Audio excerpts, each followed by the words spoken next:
No existe un estudio bien planteado que demuestre que por tomar los fármacos anticolesterol se prevenga la mortalidad. Una molécula esencial para la vida. El solucionarlo con estatinas y seguir con un estilo de vida horrible no te va a llevar a ningún lado. Tiene correlación con mayor tasa de cáncer. Hola a todos, esto es Simply Health y hoy vamos a hablar sobre un tema el cual he investigado desde hace aproximadamente 10 años, desde que acabé la facultad. El colesterol. ¿Por qué no tiene sentido la teoría que nos venden sobre el colesterol? ¿Por qué no tiene mucho sentido tomar las famosas estatinas? ¿Y por qué incluso no tiene mucho sentido preocuparnos por ciertos alimentos que tienen colesterol? Así que si te preocupa este tema, si te interesa saber sobre esto, quédate conmigo. Resulta que el colesterol es una molécula esencial para la vida de las personas. Nuestro hígado y casi todas las células de nuestro cuerpo lo fabrican.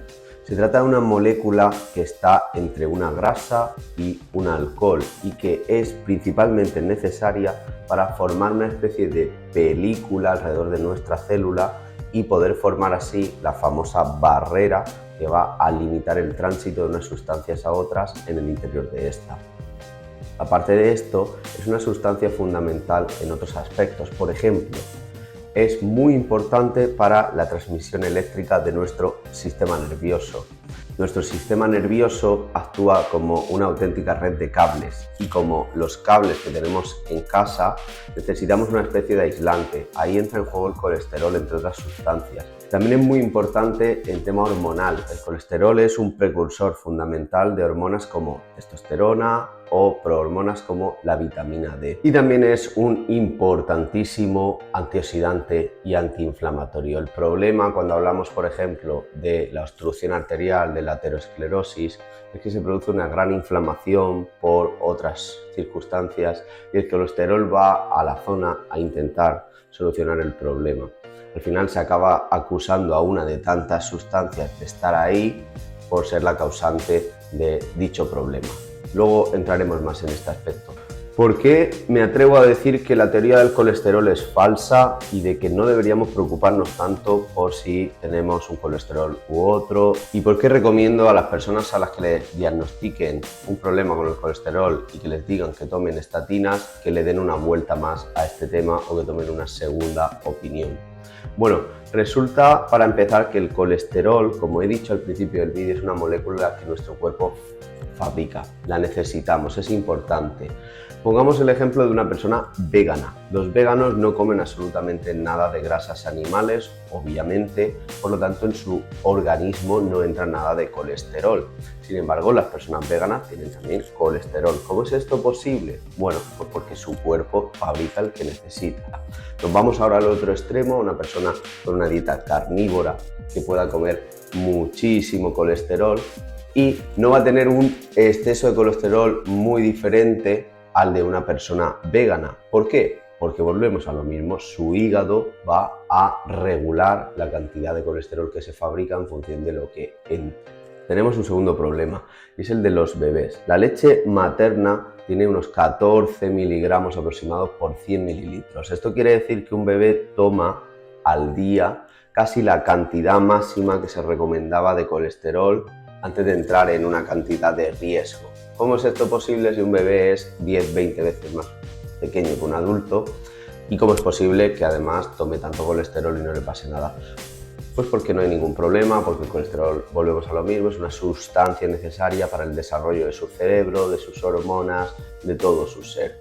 El siguiente problema es que cuando analizamos la cantidad de colesterol en sangre, vemos solo una pequeña parte de todo el colesterol. El colesterol circulante puede ser un 5 o un 7%.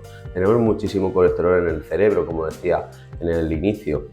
Es un 20-30% del peso del cerebro en seco. Tenemos colesterol en otras partes del cuerpo, en todas las células. Por lo tanto, juzgar la cantidad de colesterol que tiene una persona por la analítica sanguínea es también algo atrevido.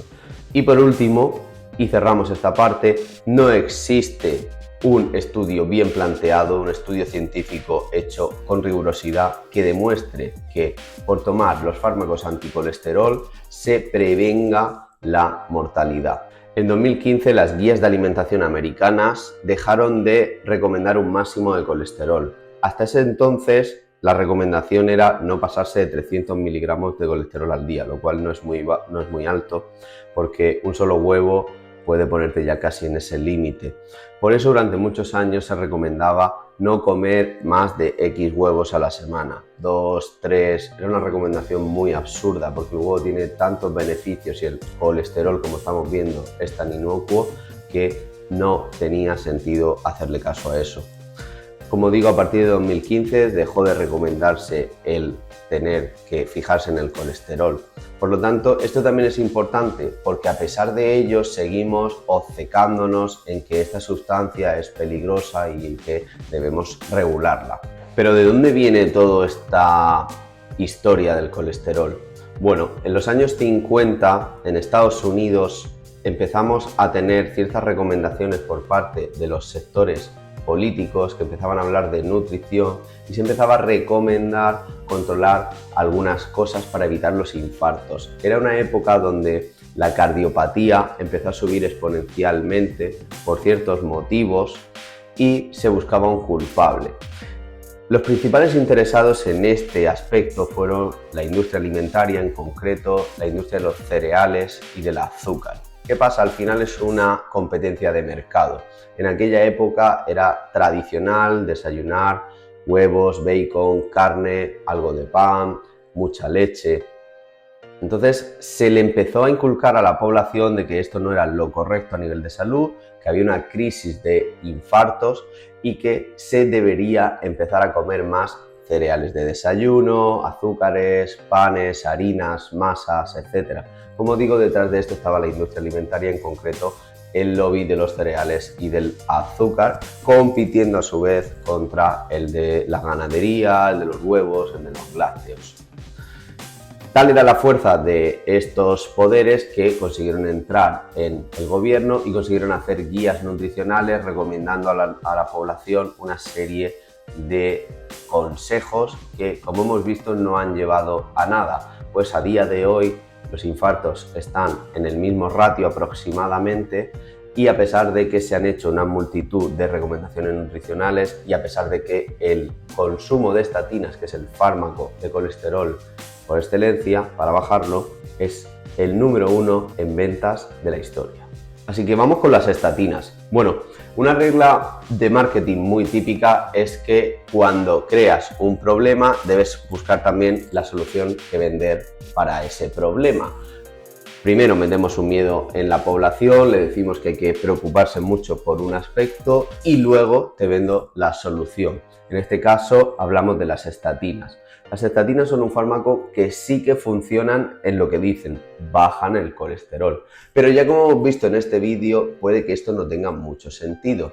La pregunta importante aquí es si, a pesar de bajar el colesterol, la estatina consigue prevenir el riesgo cardiovascular, los infartos. Y aquí empieza a tambalearse la cosa. ¿Por qué? Porque está muy demostrado en múltiples estudios que para conseguir el efecto de salvar a una persona en un infarto, hace falta tratar entre 100 y 300 personas. Repito, para que tú, que puede que tengas riesgo cardiovascular, consigas con estatinas poder salvarte, necesitamos medicar a 300 personas y puede que seas uno de 300, uno de esos suertudos que consiga evitar, gracias al fármaco, el problema. ¿Qué pasa? Que esta estadística, que como digo está demostrada por estudios de la propia industria farmacéutica, roza lo casual. Por lo tanto, la estatina empieza a tambalearse en cuanto a su efectividad. Pero luego nos vamos al tercer nivel, a la tercera capa de cebolla, y la pregunta es, ¿pero la estatina previene la muerte? No. ¿Por qué? Porque como ya hemos comentado en alguna parte de este vídeo, los ratios de infartos y de mortalidad por problemas cardíacos están iguales más o menos desde hace décadas. Sigue siendo la mortalidad por infarto la primera causa en todo el mundo. A pesar de que la estatina es el fármaco más vendido, a pesar de que se recomienda cada 2 por 3 en cuanto tus niveles suben un poquito del límite, que por cierto es un límite que se ha ido bajando a lo largo de las décadas según los intereses de ventas de dicha industria. Pero a lo mejor tú dices, bueno, puede ser que la estatina solo salve a uno de 100 o a uno de 300. Vale, voy a probarla, voy a tomarla, ¿qué más da? Por si acaso, así estoy más protegido. A lo mejor yo tengo la suerte de ser uno de esos cientos. Pues quizá no sea tan buena idea por lo siguiente, todo fármaco es una sustancia química que modifica nuestra propia química interna y que por supuesto tiene un efecto, pero también una serie de consecuencias, una cadena de efectos, llamémoslo bioquímicos, metabólicos, me da igual. Entonces, las estatinas, como no, también los tienen. ¿Cuáles son estos efectos secundarios que deberías tener en cuenta? 1. Tienen mayor riesgo de que desarrolles diabetes.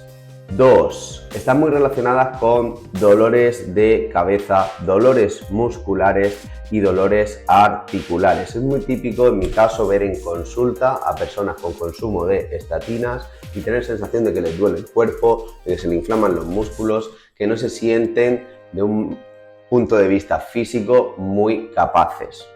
E incluso está demostrado en algunos estudios que tiene correlación con mayor tasa de cáncer. Por lo tanto, tenemos el efecto muy ligero, rozando lo casual, y los efectos secundarios que afectan a una población considerable. ¿Merece la pena tomarlas? La respuesta os la dejo a vosotros. Y vamos ahora a la analítica para acabar. En la analítica tenemos el colesterol total, el HDL, el LDL y los triglicéridos. 4 cosas a tener en cuenta. Bueno, el colesterol total fue una medida que se fue bajando. Hace décadas estaba en 240 como tope, luego pasó a 220, a 200 actualmente, en algunos laboratorios te lo ponen incluso a 190. Es una medida que cada vez está bajando más. Entonces, cuando sobrepasas esa medida, empiezas a entrar en riesgo de que algún profesional de la medicina te recete las estatinas. Luego tenemos el HDL y el LDL, son los transportadores de colesterol. Y luego tenemos los triglicéridos, que es otra molécula grasa que viaja en sangre, que entra dentro de este paquete y que es importante tener en cuenta. Si de verdad quieres saber si tienes riesgo cardiovascular en base a estos datos, deberías contactar con un profesional que sepa hacerte el ratio entre esos valores para analizar el riesgo cardiovascular. Es algo súper sencillo, es una calculadora que puedes encontrar incluso en internet, y aparte de eso debería hacerse un análisis personal de tus hábitos, de tu estilo de vida, cosas por ejemplo como tu glucosa en sangre, que es súper importante, el ratio de tu volumen visceral, la cantidad de abdomen que tienes en centímetros es algo fundamental, tu sobrepeso, tu forma de comer, si te alimentas con muchos azúcares, muchos hidratos de carbono, lo cual influye más en esa inflamación arterial y en esos problemas, tus niveles de estrés, cosa prioritaria a la hora de saber si tienes mucho o poco riesgo, tu cantidad de tabaco y de alcohol que tomas, y otras muchas cosas a tener en cuenta en este aspecto. Por lo tanto, si de verdad te preocupa tu salud, si quieres mejorar la salud de tu corazón, no te quedes solo con un pequeño detalle en un universo multifactorial. El colesterol es solo la punta del iceberg. El solucionarlo con estatinas y seguir con un estilo de vida horrible no te va a llevar a ningún lado, solo al infarto, lo más probable, o quizá a otros problemas. Y por último, recuerda que hay muchas más intervenciones que puedes hacer por tu cuenta para mejorar tu salud. Así que hasta aquí el vídeo de hoy. Esto ha sido un vídeo sobre salud, hacía tiempo que no los hacía, me apetecía retomarlo.